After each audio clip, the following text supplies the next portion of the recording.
I have to tell you, I'm nervous as a cat here. Kudos to Joe for coming up with a new talk every week.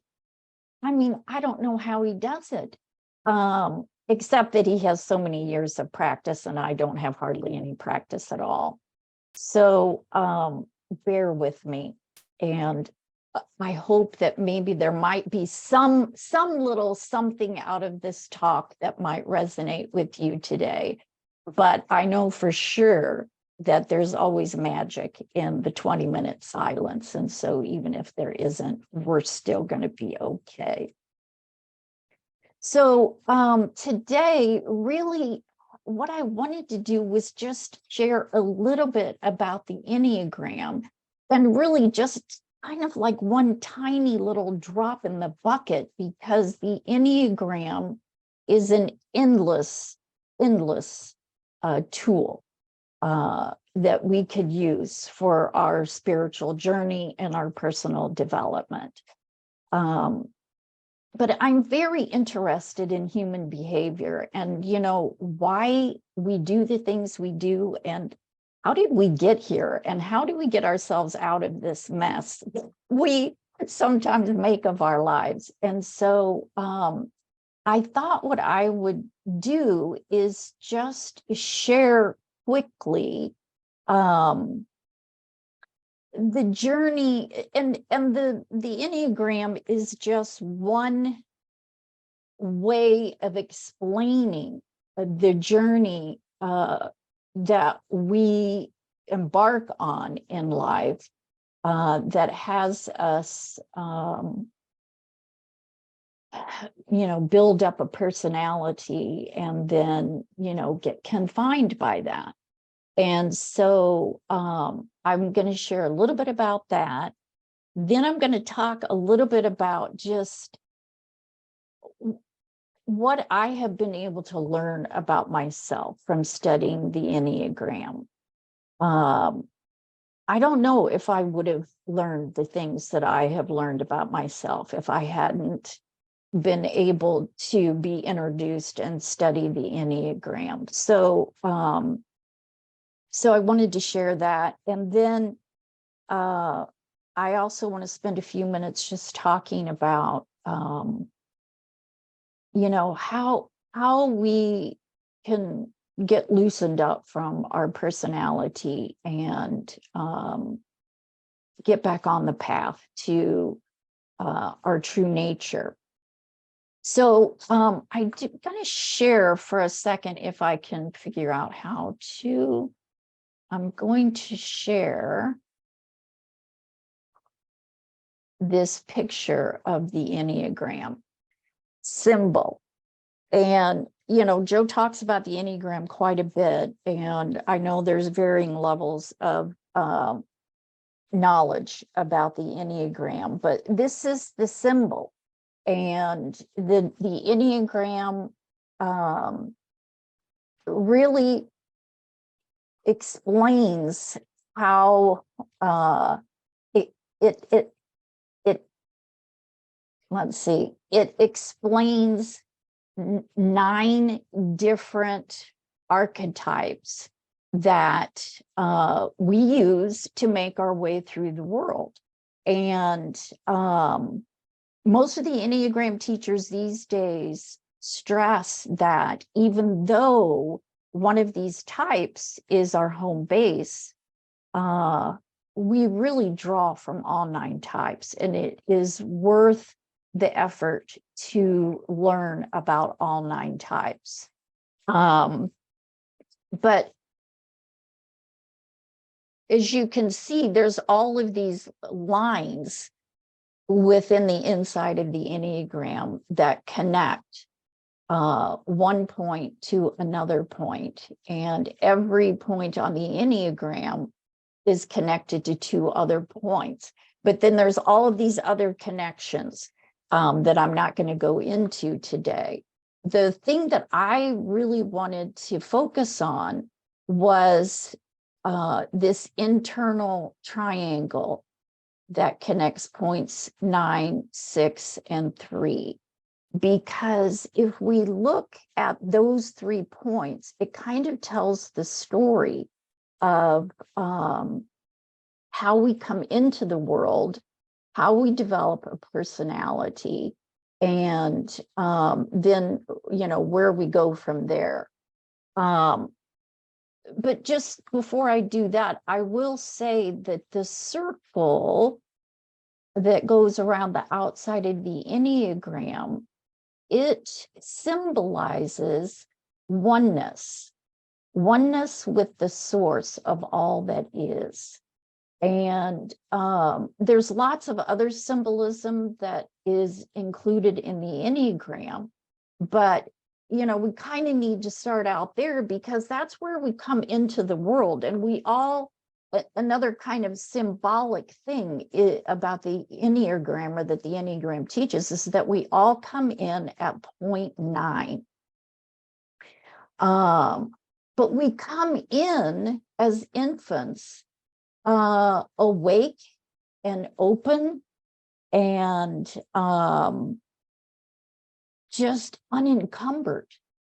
And you can see this in infants, newborn infants. When you're with them, there is just something about the way that they be in those first few days and hours of life that just epitomizes this complete openness and awakeness and this unencumberedness. So we all come in, and 0.9's at the top of the Enneagram. So that's where the Enneagram symbolizes that we all come in. And but then, we live in an imperfect world, and we are born into imperfect families with imperfect caregivers. And so very quickly, what happens is we are not cared for in exactly the way that we need. And this goes from small little things like, people don't pick up when we're hungry or when we need our diaper changed. And so we're uncomfortable and we cry. And pretty soon somebody comes and they try to remedy that, and they often do. But then it gets a little bit more complex as we, become toddlers and small children, and our parents can't possibly know all of the ways that the unique ways that we need to be cared for. And so we begin to experience these feelings of not being cared for, and we begin to react to try to get the care that we need. But, it's a very normal thing that, we don't always get cared for in the way that we need. And so we become concerned about our ability to be cared for, and at its worst, our ability to survive. And so that carries us down this line from type or 0.9 to 0.6 on the Enneagram. And this is where fear is symbolized in the Enneagram symbol. And so we travel down from 0.9 to 0.6 as infants and small children in this journey of life. And we begin to armor up to try to protect ourselves. And we begin to try to figure out how we can make ourselves secure and safe in this world that we're coming to realize does not know how to care for us in exactly the way that we need. But all of our efforts to create safety and security and keep fear at bay do not work. And so, and we get even more, I guess, we recognize more and more that the world is not going to care for us in exactly the way that we need. And so then we journey from point 6 over to point 3. And what's symbolized at point 3 is that we make this decision that we have to take care of ourselves, that we have to pull ourselves up by our bootstraps, and that we can only count on ourselves to care for ourselves in the way that we need. And so we go about trying to do that. And a lot of how we do that is based on the family that we grow up in, and it's based on the culture and the environment that we live in. And especially in the culture that we live in this country, and perhaps even, maybe around the world too, part of what we think we need to do to take care of ourselves is to accomplish things and to be successful and to accumulate material things. And so we tried that for a while. And even though we may have some degree of success at that, there is still this feeling that we have inside of ourselves that there's something missing, or that, there's this question of like, is this really all there is? Is this what I'm here for in life? To just, accomplish things and to accumulate things? And so after a while, we realized that these strategies that we have been using that arise from this point on the Enneagram are not working. And so then we travel from point 3 to point 9, back to point 9. But at this juncture in our journey, what we encounter when we take the journey back from point 3 to point 9 is we encounter the egoic version of point 9. And that, what is symbolized by the egoic version of point 9 is how do I make myself comfortable? Because all of my strategies that I have been trying to employ are not working. And so it's sort of like resigning yourself to, okay, if this all there is in life, then all I'm going to do is try to make myself comfortable. And we do that in 9 different ways. And that's what's represented by all of these other numbers on the outside of the Enneagram symbol, is that there are 9 different strategies that we can employ to try to make ourselves comfortable. And for each one of us, one of those strategies is more dominant than the other. So that's how, I just find that fascinating. It's the best description that I found to make sense of, what happens to us early in life. And that whole journey happens before you're 4 years old. So it gets cemented in then, very early in life. And then we continue to employ those strategies and until we decide to embark on our spiritual journey. But I thought, we'll talk about that in a minute. I wanted to talk a little bit about my own journey using the Enneagram as a guide. So my home base on the Enneagram is type 3. And so, I already said that in type 3, or at point 3, one of the key strategies is doing and accomplishing. And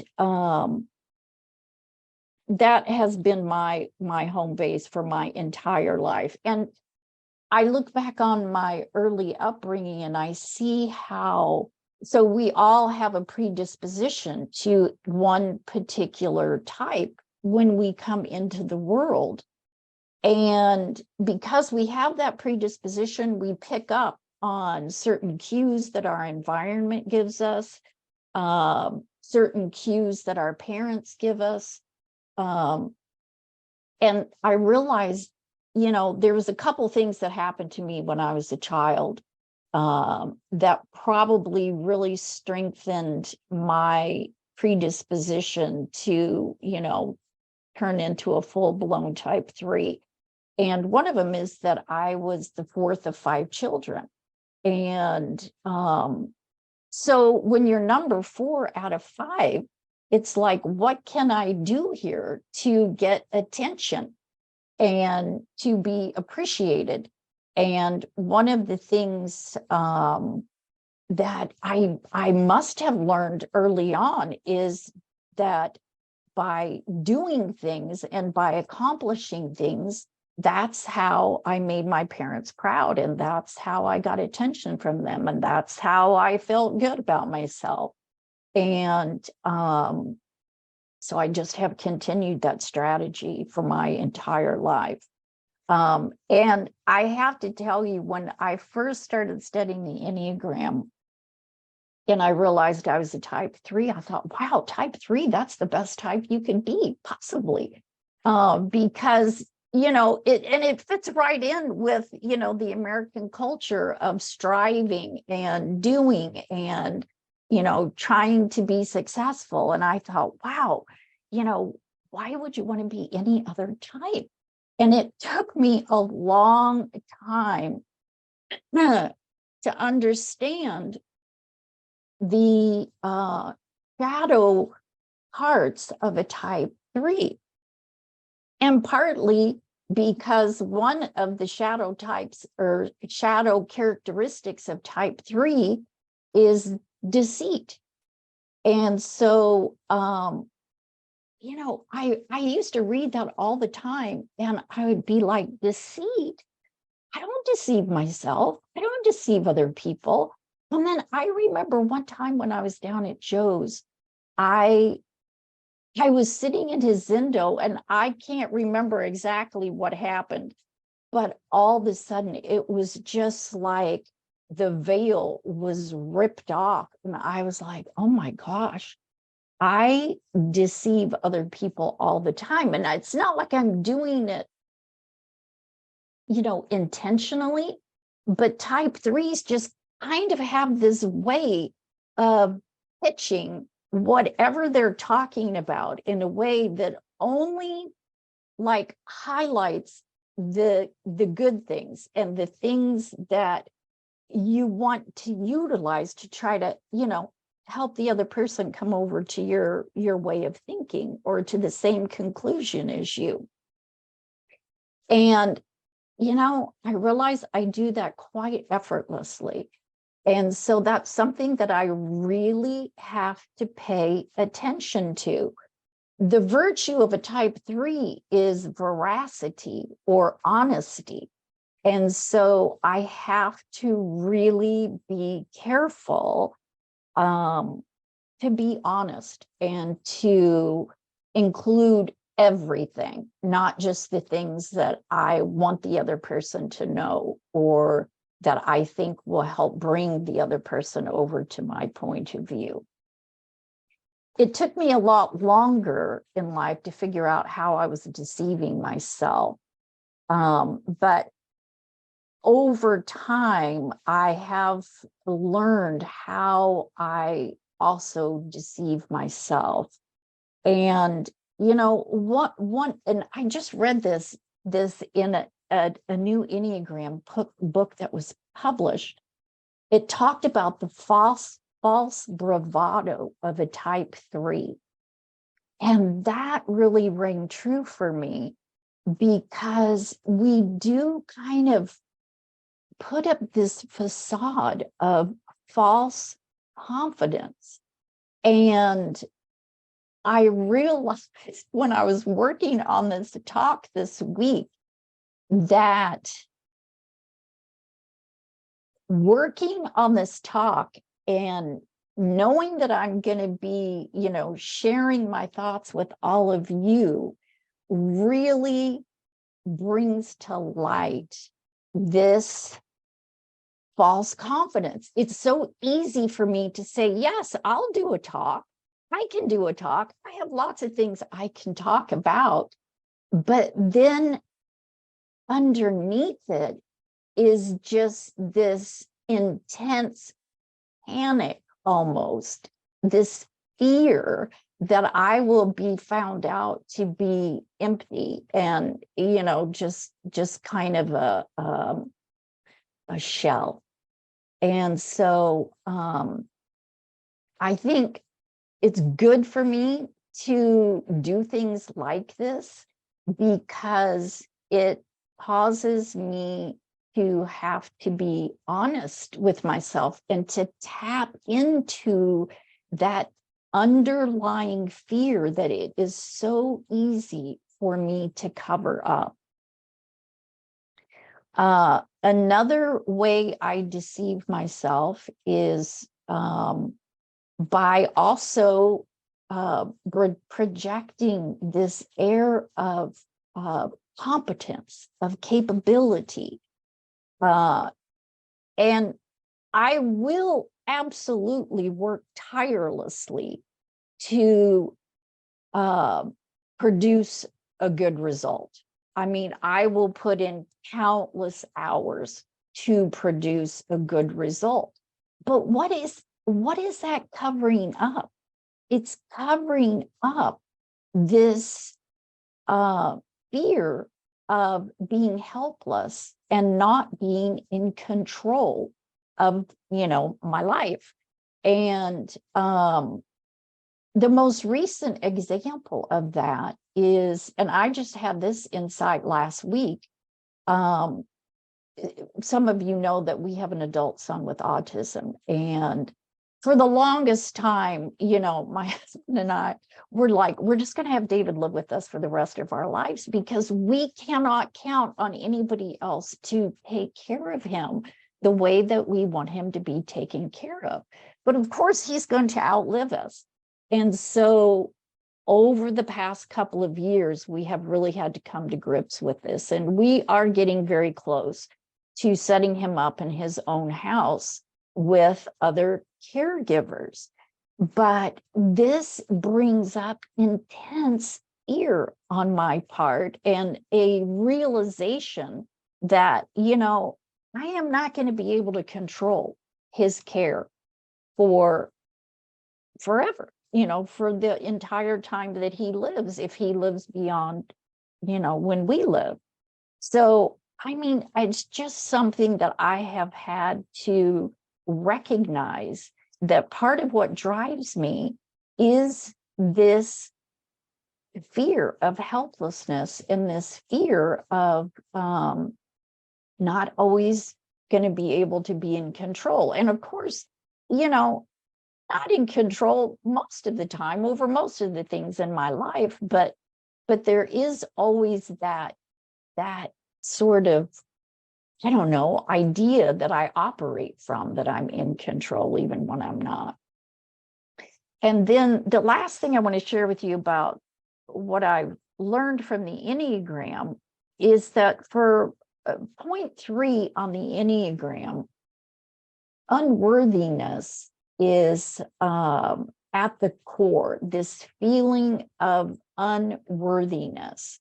And so the way that type 3s cover that up is by all of this doing and accomplishing. And there's this idea in my head that the only way I can be worthy in life is by doing and accomplishing. It is still a completely foreign concept to me that I could be worthy just because I am. That is something I think I am going to have to work on for the rest of my entire life. Because even, when I say it to you today, I'm very clear that I feel like my worth comes from doing and accomplishing. So that's just a few things about, what I've learned from the Enneagram and why I keep studying it. Because I feel like there is just it's an endless pathway for continuing to discover yourself and to learn more about yourself and to understand yourself more deeply.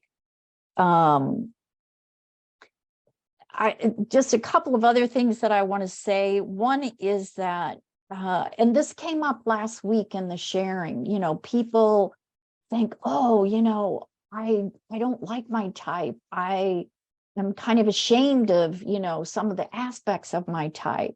And one of the leading edge teachers in the Enneagram right now is this teacher named Almas.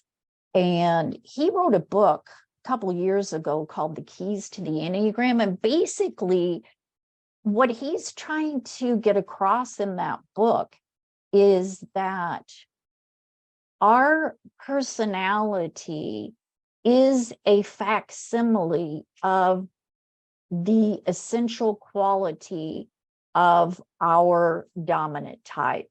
So it is an expression of our true nature, but it is only a facsimile of that, because we try to work our way to our, back to our true nature through our personality, and that can never happen. But he says it is a facsimile.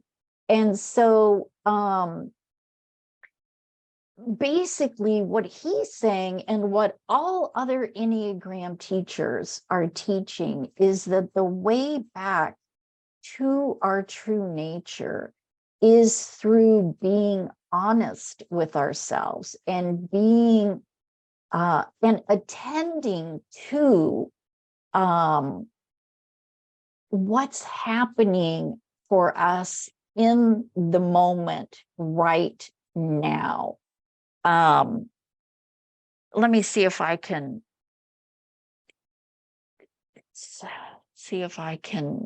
explain this a little bit better. So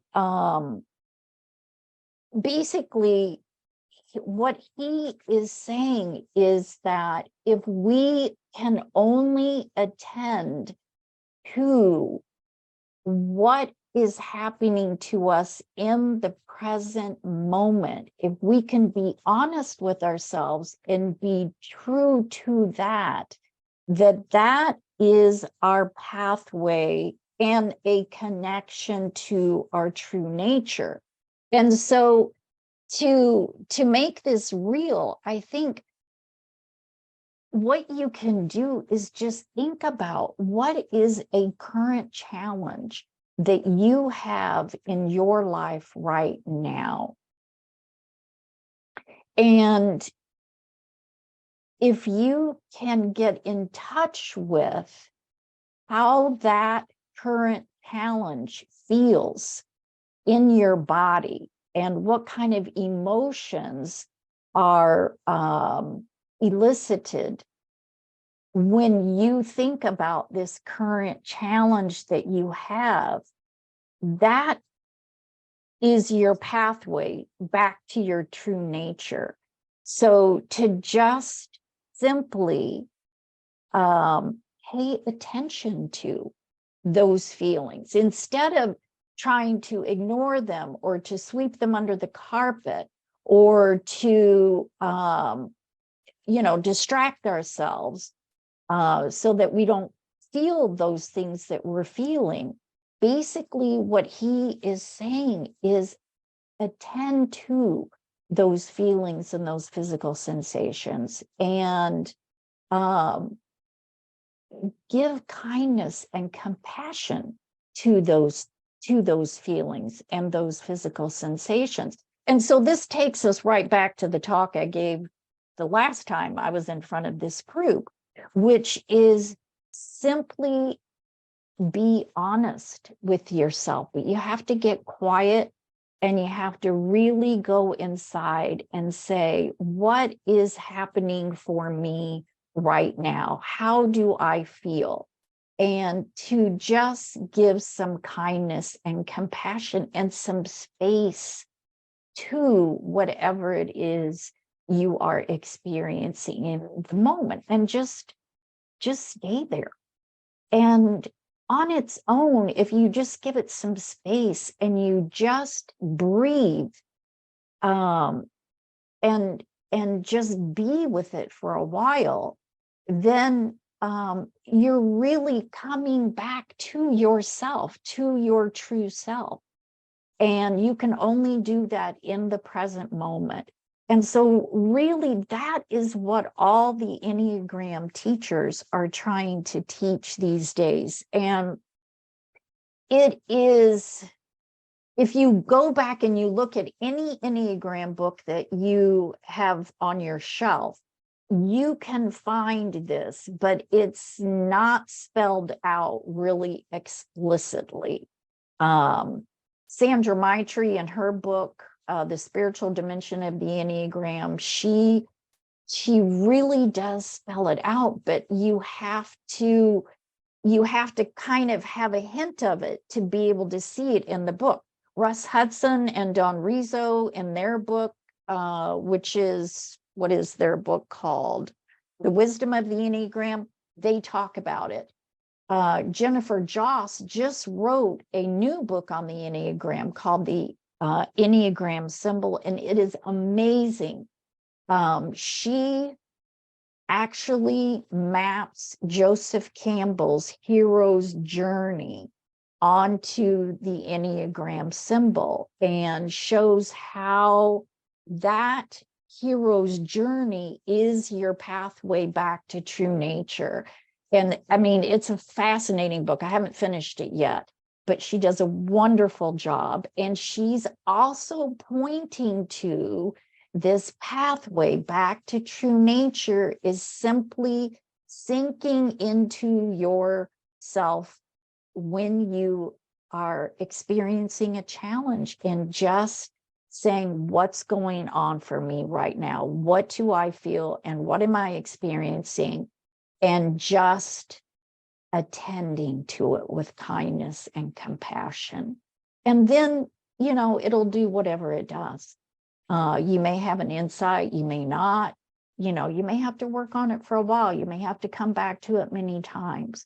But anyway, that's the pathway back in shorthand. But it's a long journey, and you know, we're all on the journey, and we might be in different places, and sometimes we feel discouraged, but other times we have little insights, and you know, those can carry us on. So anyway, I'm going to stop talking now, because I think that's quite enough for one day, and we'll just now go into the silence. So let's all just take a deep breath.